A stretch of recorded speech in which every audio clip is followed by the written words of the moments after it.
नमस्कार दोस्तों, कार्मिक एस्ट्रो में आपका स्वागत है। आज हम बात करने वाले हैं उत्तरा फाल्गुनी नक्षत्र के बारे में।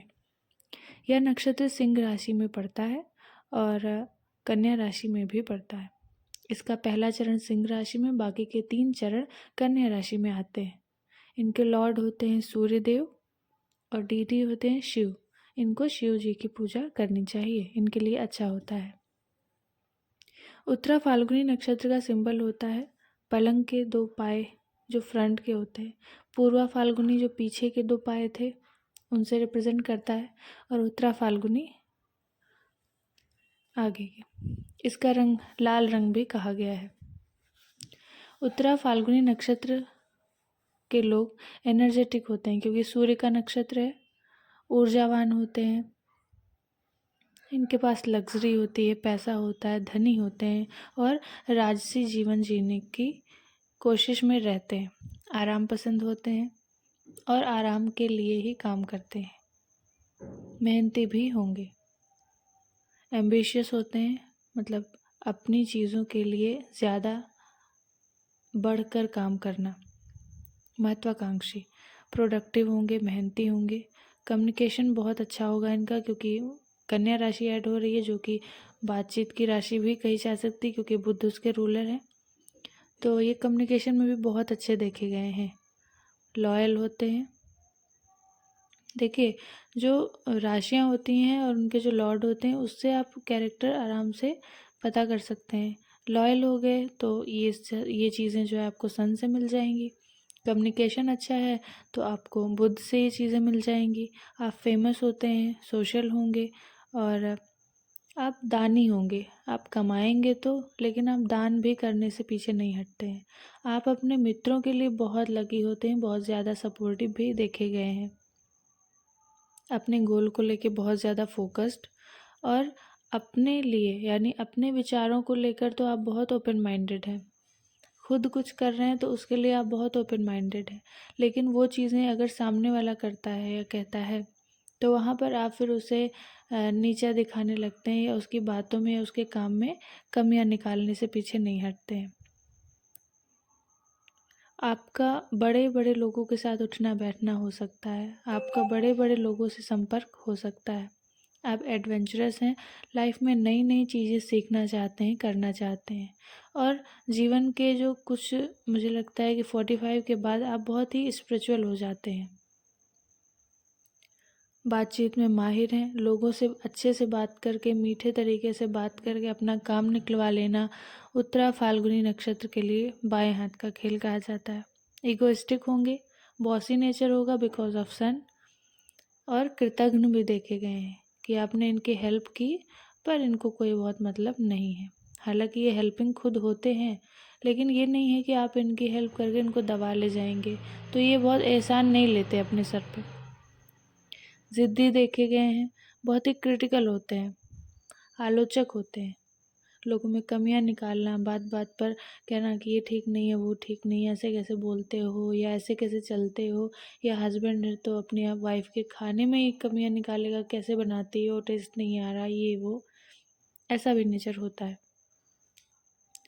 अगर आपकी कुंडली में बर्थ चार्ट में अगर सन अगर अच्छा नहीं है, नेगेटिव बैठ गया है, जो कि कॉन्फिडेंस का कारक होता है, तो उत्तरा फाल्गुनी नक्षत्र के अंदर ऐसे लोगों के अंदर आत्मविश्वास की बहुत कमी देखी गई है, और इस वजह से वो हीन भावना उनके अंदर आ जाती है और जो सारी अच्छी क्वालिटीज़ हैं वो निकल नहीं पाती, वो अच्छे से बाहर नहीं आ पाती हैं। लेकिन अगर सन अच्छे से प्लेस्ड है तो आप पॉलिटिक्स में जा सकते हैं, आप म्यूज़िक में अच्छा नाम कमा सकते हैं, मैनेजर हो सकते हैं, किसी बड़े ऑर्गेनाइजेशन के सीईओ बन सकते हैं आप। क्योंकि ये एक तरीके से सूर्य का नक्षत्र है, तो आपको जहाँ भी ले जाएगा तो सबसे ऊंची वाली चेयर पे बिठाएगा क्योंकि वो राजा है। लीडर हो सकते हैं, किसी भी चीज़ में आप लीडर हो सकते हैं, लीड कर सकते हैं। पब्लिक स्पीकर होते हैं। पॉलिटिशियन हैं आप तो आपको जनता की सेवा करने के साथ साथ जनता पे रोब जमाना है, जनता से बात करना, ये भी आपको अच्छा लगता है और आपको आता भी है। टीचर बन सकते हैं आप। मैरिज काउंसलर हो सकते हैं, मतलब एक लीड बन के आप 2 लोग को मिलवा रहे हैं और बता रहे हैं कि नहीं ये हो सकता है, शादी हो सकती है, बहुत अच्छा है, मैं गारंटी लेता हूँ। ये सारी नेचर भी आप में देखे गए हैं। कमांडर हो सकते हैं, लोगों को अपने हिसाब से चलाना, कमांड करना, रूल करना, और स्पा ओनर भी देखे गए हैं। तो इस तरीके का इनका प्रोफेशन हो सकता है। मैरिड लाइफ इनकी बहुत अच्छी देखी गई है क्योंकि अंडरस्टैंडिंग है और मेहनती हैं, तो अपने स्पाउस के लिए अच्छे हैं। इनका स्पाउस इनके लिए भी बहुत अच्छा देखा गया है, और इनका स्पाउस देखा गया है कि बहुत ज़्यादा लविंग है, उसे फैमिली बहुत पसंद है, फैमिली ओरिएंटेड पर्सन होता है इनका स्पाउस। अब अगर बात करें कि पुरुष कैसे होते हैं इस नक्षत्र के, तो वो जनप्रिय होते हैं, दानी हैं, संतोषी हैं, दयालु होते हैं, आर्टिस्टिक नेचर के होते हैं, और नई नई चीज़ें सीखने में बहुत क्यूरियस होते हैं, धनवान होंगे, स्वार्थी होंगे और स्वाभिमानी होंगे, और वो स्वाभिमान बढ़ जाने के बाद इन्हें लोग घमंडी भी कहने लगते हैं। अगर स्त्रियों की बात की जाए तो एकांत प्रिया होती हैं, पति प्रिया होंगी, कुशल गृहिणी देखी गई हैं, और स्वस्थ रहने वाली, मतलब बहुत फिट पर्सनैलिटी होती है और स्वावलंबी होती हैं। अब अगर हम बात करें इस नक्षत्र के 4 चरणों के बारे में, तो जो नक्षत्र के पहले चरण में जो भी लोग का जन्म हुआ है, जिनका भी, तो वो लोग बहुत ही इम्प्रेसिव होते हैं। उनके अंदर पूरी क्वालिटी सन की आ गई, तो इसलिए वो इम्प्रेसिव होंगे, अच्छे वक्ता कहे गए हैं, सोशल वर्कर हो सकते हैं, और पहले चरण वाले व्यक्ति पॉलिटिक्स में बहुत अच्छा कर सकते हैं।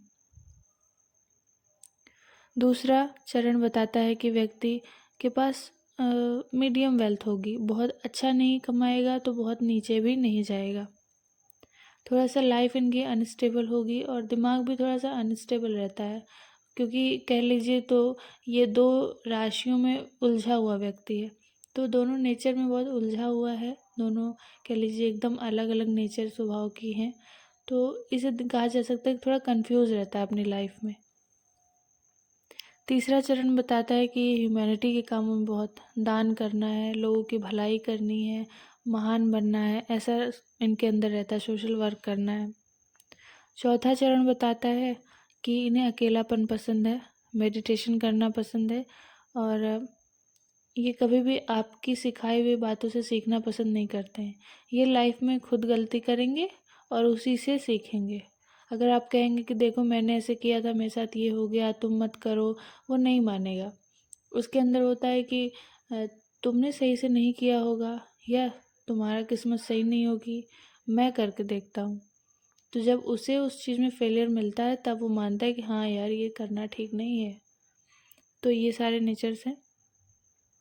इनको आँखों से जुड़ी हुई समस्याएं हो सकती हैं लाइफ में, और उत्तरा फाल्गुनी नक्षत्र के साथ ऐसा होता है, अधिकतर देखा गया है कि रिप्रोडक्टिव सिस्टम में इश्यूज देखे गए हैं, और क्योंकि बहुत ज़्यादा हार्ड वर्किंग होते हैं बिल्कुल, और इस वजह से इनको हेल्थ में इंटरनल इश्यूज आते हैं, जैसे नर्वस सिस्टम या बीपी की दिक्कत आ गई, और चेस्ट बर्निंग होता है कि मतलब एकदम गले में दिक्कत आ जाना, ऐसे तरीके की समस्याएं अंदर ही अंदर जो होती हैं, इनको देखा गया है इनमें।